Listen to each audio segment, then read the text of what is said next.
آزادی بیان. 言论自由 free speech.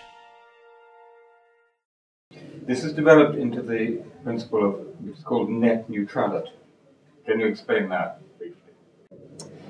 One of the worries of free speech advocates is now that the internet itself actually is getting slightly smarter, now that ISPs can plug in equipment that's called deep packet inspection equipment that can look much more closely at what people are saying via the internet.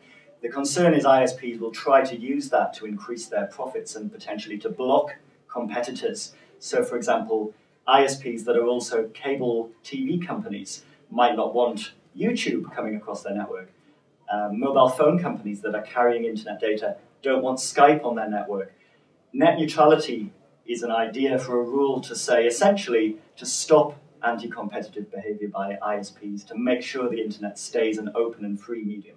And this is partly because a lot of people don't realize is most of this stuff is carried on private infrastructure, privately owned cables, right? So in ISPs, internet service providers, are private owners of what is essentially a public good.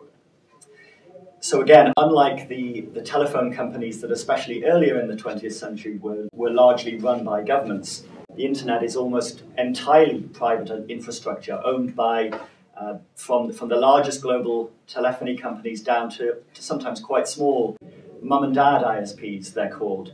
That does mean in general those ISPs have a lot of control over what they choose to carry, unlike, say, the public roads where they're either run by government or even with toll roads or toll railways, there's very strict regulation of what they may and may not restrict that is carried over that infrastructure. So who should regulate them?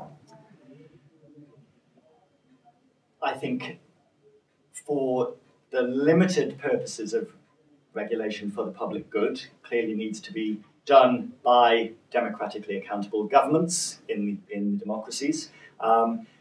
You start to get problems as international agreements are reached. At the regional level, the European Union, for example, has very detailed rules on ISP functioning, which, when you watch how those rules are made in Brussels, are sometimes, I would say, lacking in democratic legitimacy. Then when you go up to the United Nations level, to bodies like the Internet Governance Forum that the UN has set up, they are trying to find new ways to bring democratic legitimacy to these discussions. They are involving civil society groups as well as industry and governments. How far in practice that actually brings legitimacy to these rules, I think, is very much open for debate. But I mean, if I pushed you, would you basically still say democratically elected government? I would say, as a basic liberal principle, that states should only intervene where it's strictly necessary for the public good in any sphere of life.